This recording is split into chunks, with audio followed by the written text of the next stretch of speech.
Surely the most, one of the most prominent public intellectuals and one of the leaders of the current government in India. We were hoping that he would come at 4 as an interlude between the two sessions, because I've heard him talk about the MDGs, and so not just the employment MDG, but about MDGs and how we should think about it and the role it plays in governance, in particularly in India, but elsewhere. And we were hoping that he would say something to both challenge us. Having heard him before, I think he will say things to challenge us in our charge and in making it, and I think giving us potentially new directions for thinking about how to, I think, both about what kinds of MDGs we are looking for, but also how to fit that into the broader question of how to fit the MDGs in the broader question of how nations themselves self-determine their goals. So that whole question of autonomy, I think he will have interesting and provocative things to say. I promised him on your behalf. Thanks very much. It's very dangerous when somebody invites you to say provocative things. It's sort of, you always whatever feel, you say, we'll assume it's provocative. You always, yeah. You assume to be provocative. I firmly support the view. I mean, a good friend of mine had once said, and I've said this many times, and the trouble with many of the audiences I address is that there's large overlap. So I'm sure many of the people here may have heard me many times.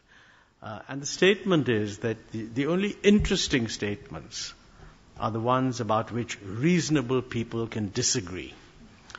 So there is a huge amount, not that, by the way, I mean, interesting statements, I mean, a statement is not interesting if everybody agrees with it. That doesn't mean it's not important. It's very, very important. But it doesn't lend itself to discussion. And I will therefore assume that, the general, if you like, motherhood statements about development goals, etc., is actually well recognized. We in India, I mean, we're very inward-looking, perhaps more than we should be, but in this area, we've actually spent a lot of our energy in trying to evolve the ideas. I'm just talking about ideas. I'm not saying how successfully we've been able to achieve them. So a lot of this notion of, the notion that development is not measured by growth actually goes back a very, very, very long time in India. There was a time when, post-independence, that people viewed development sometimes as sort of an assertion of national importance, power, etc. And that's a valid approach, by the way. But the thrust in India has always consistently been, we need all this in order to improve the standard of living of our people. And there is a very large literature to establish that proposition. But I think it's true that our own perceptions of how do you concretize this have evolved quite a bit. And my guess is that in many of these dimensions, I think we were ahead of the global community. And in others, I think obviously the debate on multidimensionality of development goals, in a way, I think it's internationally it was the UNDP that sort of first popularized it. The late Mahbub-ul Haq should be given a lot of credit, and of course Amartya Sen, who was working with the UNDP in that context. And I think these ideas would then get absorbed by everybody. So one of my problems is that, when you have a meeting on the post-2015 agenda, I mean, in individual countries, I think countries are working on their own agenda. And I think one of the things that the international community does, which I think is quite useful, is to pull all of this together. I think in that respect, we have, in the latest plan, in the 11th plan, we talked about inclusive growth. I must emphasize that this is profoundly different from, let's say, what the World Bank does, because they want to emphasize poverty reduction. Inclusive growth is much more than poverty reduction. So there's already, I'm not saying there's anything wrong, by the way, with poverty reduction, and as a matter of fact, it's a very important part of our own agenda, but it is a part of inclusiveness. It's not the whole of inclusiveness. And while organizations like the World Bank or even the UN might want to give primacy to the objective of poverty reduction, our approach is much more, I guess you might say, is a little bit influenced by Sen, Nussbaum, and those kinds of people, that while poverty reduction is very important, it's all to do with development of capabilities, and you can expand capabilities into empowerment, so it's a much broader set of things. So there we are in the 11th plan, emphasizing that don't think planning is about growth, because we get a very bad name. All planners get a lousy name. In this country, they're even called growthwalas. From that point of view, Abhijit and I mean, he will cringe at this, but that's how he's viewed. Abhijit and I are growthwalas, which is patently wrong. I think in the 12th plan also, we've made it very plain that earlier we talked about faster and more inclusive growth. Faster and more inclusive. Now we're talking about faster, more inclusive and sustainable growth. Okay? And we have listed 25 monitorable indicators, which I think are listed at the end of chapter 1 of the plan. And these sort of say things like, of course, growth is one of the most, probably listed number 1, but that would be historically its correct placing also, because it was the first thing that everybody talked about. But we said it's not just GDP growth, it's also the kind of growth.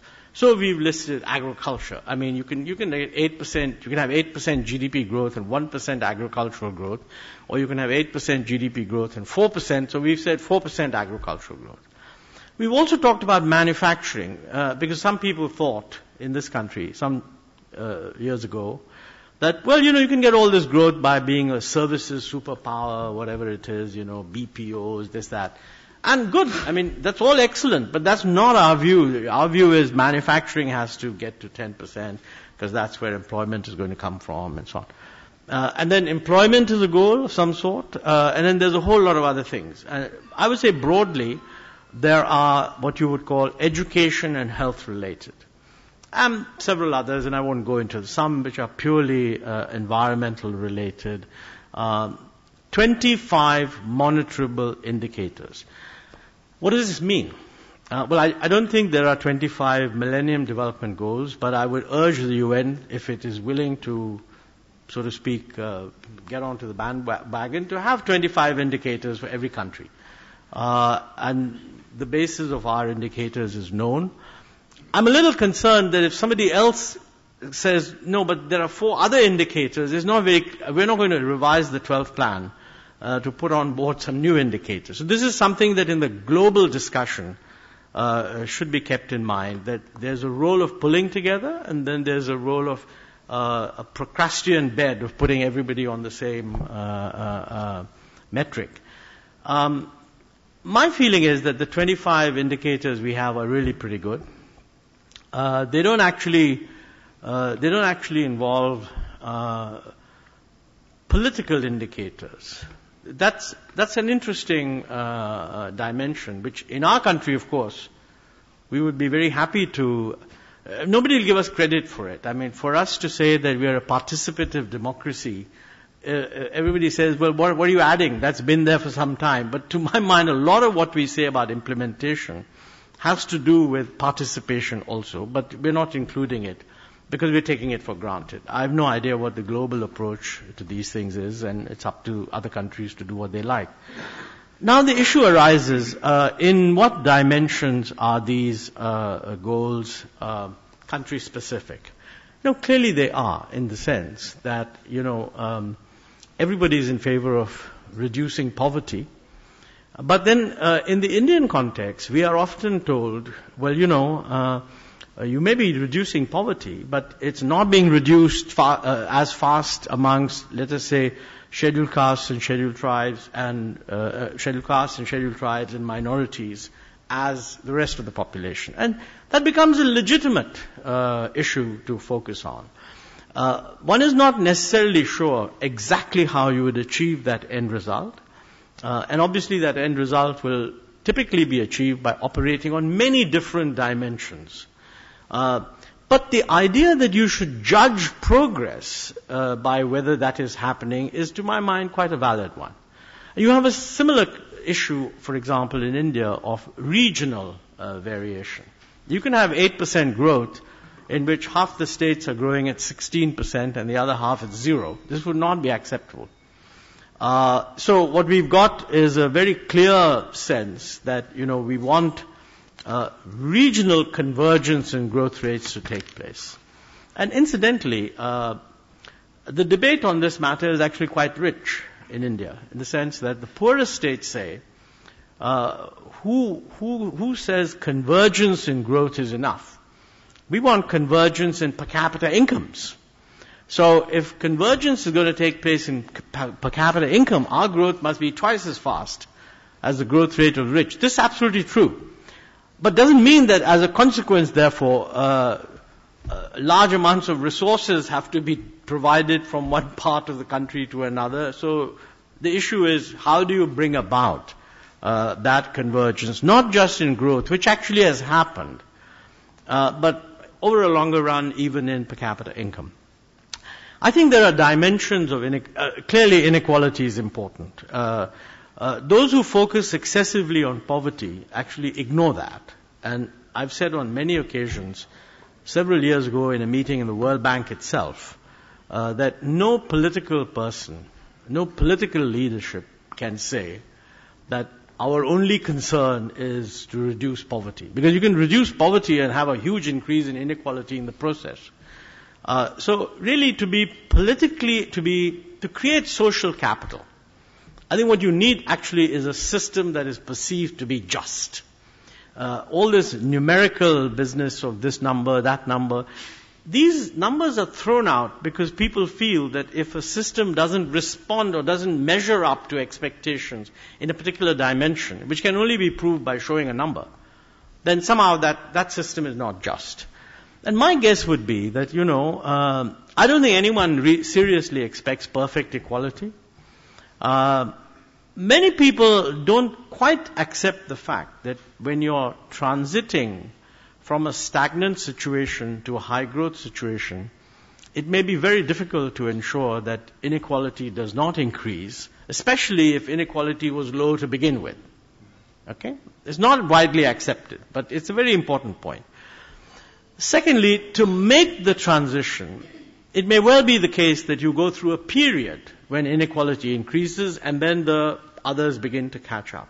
And interestingly, in the regional patterns that we have documented in the 12th plan, the big positive news in terms of regional development is that some of the poorest states are growing fastest. I think Bihar is the fastest growing state in the last year or a couple of years or something, and it's also the poorest. And I think the Prime Minister said this in one of his addresses, that we have to stop using the term Bimaru states, because these states seem to be moving. I mean, they're still poor, and they're poorer than others, but they're moving. Now let's go a little beyond that and say, what is our view on inequality? My guess is that tolerance of inequality is a function of how much of the growth is seeping down. In the sense that if you have a high growth process that is also rapidly reducing poverty, people may tolerate a little bit of inequality increase in the interim period if they feel that there's going to be a catching up coming. In the sense that very few people would accept that stability of inequality in a stagnant situation is better than some increase in inequality but in a dynamic situation. And of course, a lot of this has to do with whether you look positively to the future or negatively. So these are things not captured in any of the metrics that are usually thrown around by us and probably also by the global community. But we do need to think about them.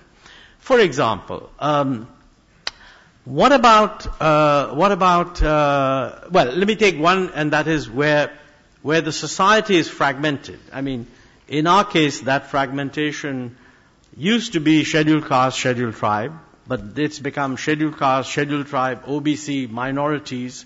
And there's another group of people that focuses on gender, which has nothing to do with poverty. I mean, you can have huge problems, and we do have everybody has huge problems with gender, even outside the poverty area, indeed even in the high income area. So, you can have a situation in which you really want to be able to say that there's progress, whichever lens you look at. And there are lots of lenses here that one can look at. I think it's also possible to recognize that there may be progress in several of these lenses and not in others. And I think one has to make up one's mind, are we rubbishing the process, or are we using this as an opportunity to see where do we need to concentrate on now? Because I do think it's impossible. The moment you accept the proposition that a socially just objective is a multi-dimensional objective, it's impossible to have a system that will show progress in every dimension. But once you've accepted a dimension as legitimate, the system must respond if something is not getting done. So the real measure of all this is not how did you perform, but how much course correction are you doing in the light of the information that's coming in. I think that's very crucial. I would also say that people, if you want to use a utilitarian type of approach, which is actually rubbish now even by the really sophisticated market economists, because all these guys, Levitt and company, they will tell you that the whole assumption that individuals are maximizing something called utility is a fiction. But even if you took a utilitarian approach, it's very interesting that, what is it that people want? And since people invariably are concerned not just about themselves but their children, their judgment about a socially just system might involve them being quite willing to accept a system that's producing a lot of social mobility, even if it isn't doing very much for them once they've got into a particular job. So that dimension of social mobility, I've not seen it measured. Statistically, it is impossible to measure through any existing national accounts data. Researchers do measure it if you have panel data, transition matrices, etc. But this is like really the frontiers of us realizing how do you judge whether something good is happening or something good is not happening. So it's a rather long account that I've given, and it's not at all meant to be comprehensive, by the way.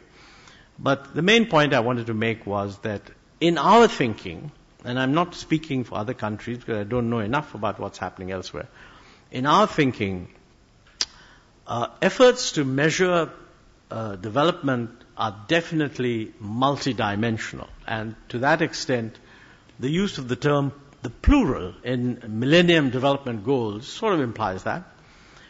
But I think there's a lot of sophistication now that has come into it. So the idea that we will review Millennium Development Goals by saying, well, what are the next 12 goals going to be, is not, in my view, doing the subject justice. So I think if the international community wants to take a view on development, I think it needs to reflect on these things. I have no idea. I'm sure whoever represents us, I think the Ministry of External Affairs, represents us in the UN. I'm sure they will put this across in a suitable way. But since this is an intellectual consultation, and it's your inputs and the inputs of the panel that will go into it, I think this is an aspect that one should really think about. That's the first point. Second point is that there are two different issues here, which really worry me. One is that I recognize that since, I have views on how India is looking at these things, other countries will have views on what they do, and so it's going to be tough to put it all on some common basis. But I'm a little concerned that in putting things on a common basis, you must be careful if the search for a common basis doesn't lose the richness of the debate in different countries. So just because, in the limit, in the bad old days, you might just end up saying, well, everybody's talking about everything, but they're all talking about growth, and therefore growth is what matters. Put that way, everybody would realize that can't be the name of the game. So how you handle this, I think is a complex issue. I think there's another question, and that is, how do you address these individual goals? In any government, one of the big problems is that virtually every objective, well, the grand objective is multidimensional in the sense that it's not one objective. It's not maximizing growth. You can trivialize it by saying it's maximizing social welfare, and then just keep on defining all the different things that go into social welfare. But in the end, everybody will agree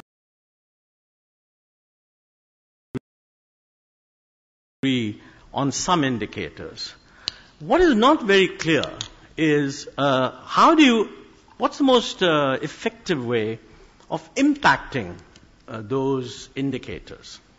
Let's give some examples. Let's go to the area of health, which is very crucial, and education. Because these are the neglected, at least we in India feel, at least I feel, I shouldn't say we in India feel, but I feel, and I believe that my colleagues in the Planning Commission agree with, that on the whole we've done less on health and education than we should have given our own constraints. And I believe we are trying to correct that.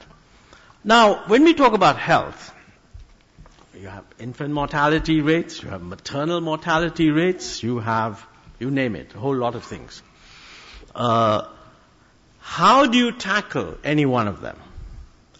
The biggest mistake is to think that there are 12 key objectives, and therefore we must have 12 flagship programs, one for each objective. Unless this is actually recognized, this is exactly what will happen. So the truth is, every objective is actually impacted by what 8 or 9 ministries do. But under the allocation of business rules, the programs that get the names of those objectives are allocated to one ministry. So, you have, let's say, child nutrition. That's the business of the Ministry of Women and Child Development. And they do excellent work, etc. But the status of child nutrition is going to be determined by lots of things. The income of the family, the education of the mother, the state of sanitation, the availability of clean drinking water, the transmission of knowledge about nutrition practices, the state of vaccination, etc., etc., etc., which are all done by different people.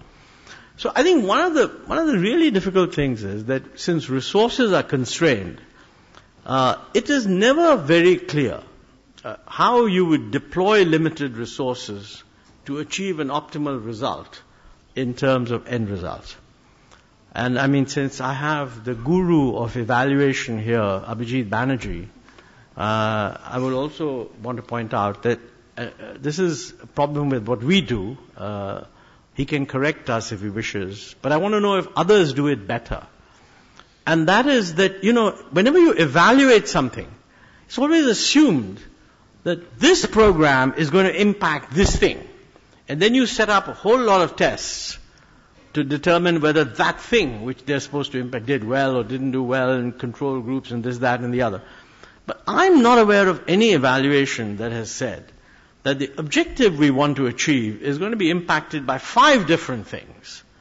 And in these 5 different things, which is the one that had the most impact? Very tough to do. But conceptually, if you're not able to do that, then a lot of the creating an architecture of intervention is really basically based on best guesses. Let me emphasize, by the way, there's nothing wrong with best guesses. Some of the most sophisticated medical people tell me that in the end, that's what they really do. That's very disturbing. But the important thing is, by all means, let us go with best guesses, but let us constantly subject it to evaluation-based assessment. And we don't have enough of that. good friend of mine, Sudhir Anand, has just published rather an interesting book on health intervention and other interventions, livelihood interventions, etc. I think in Rwanda and Botswana. And it has a very nice introduction in it by Amartya Sen. And they rubbish the normal approach of project analysis or project evaluation, which focuses on the internal rate of return on an intervention. And they talk instead about something called the cost of inaction, in the sense that the usual project evaluation says, if you do this, this will happen. But that usually doesn't address the question that if you don't do this, what will actually happen?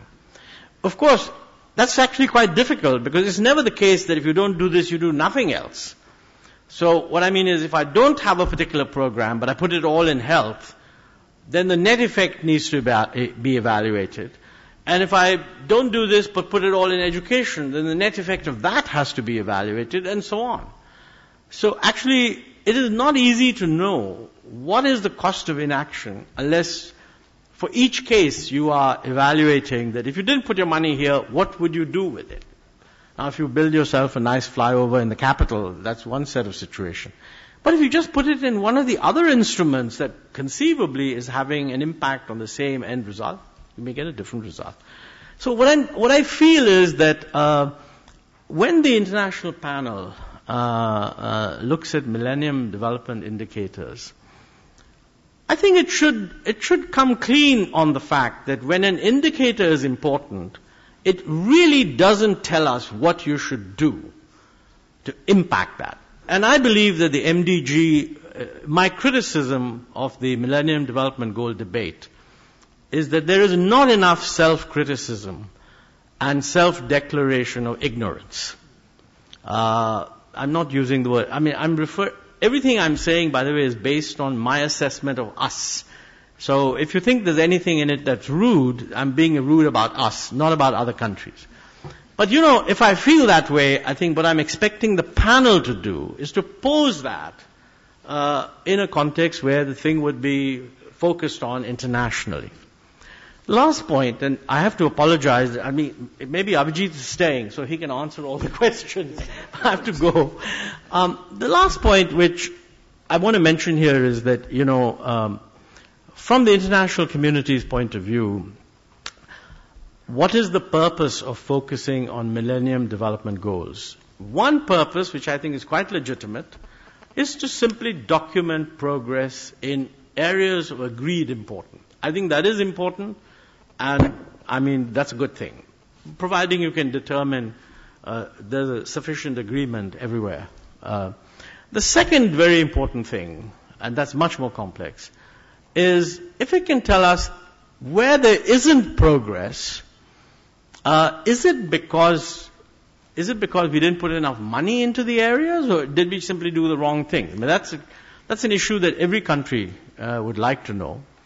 I can well imagine that in the General Assembly it won't be easy for you to get agreement on this matter, but there is some way in which you can say, look, that's the thing, rather than an oversimplified notion that we know exactly what needs to be done if only you throw more money at it. That's my second point. The third point, and I think this is very important too for the UN, that are you only addressing the developing world, which is an important audience, in which case this is fine, or are the Millennium Development Goals being used to mobilize support for these goals? And support has to mean in terms of resources. I don't actually expect that this will be easy. And quite frankly, we have singularly failed to have any worthwhile effect on the total flow of resources during the 8 or 9 years when the world economy was booming. So one must be realistic. The idea that we will have much of an impact when the world economy is not booming is not very credible. But if there's going to be an international debate, this issue should not be lost sight of. So one of the audiences that should be addressed is the international community itself. My view would be that if it is the belief that the problem is not the lack of money. The budgets you have are okay. You're just mucking it up. Then I think this is not important. But if the problem is that the total amount of money that's available is simply not going to be able to deliver the results, that's an open question. For example, Jeff Sachs would say that, you really want to have health, so much per person, then you can look at what we are doing and how much more we could do, and then you'd get a gap of some kind. Then the issue really is there any willingness to do anything about it, or not?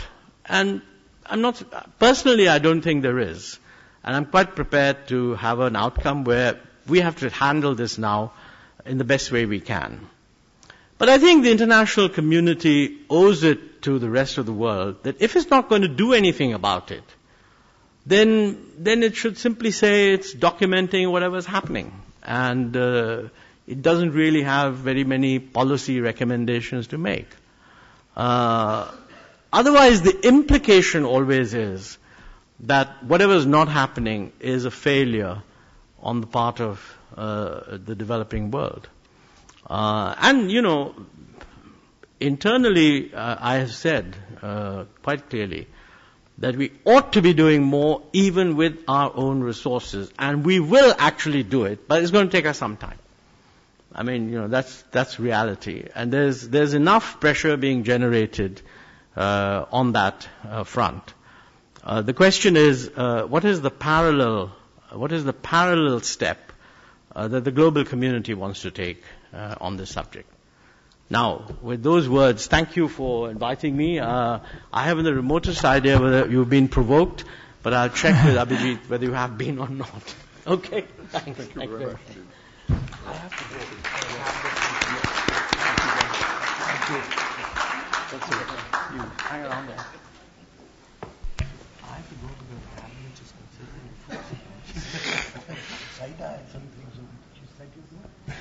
I think something will be done. So thank you very much indeed.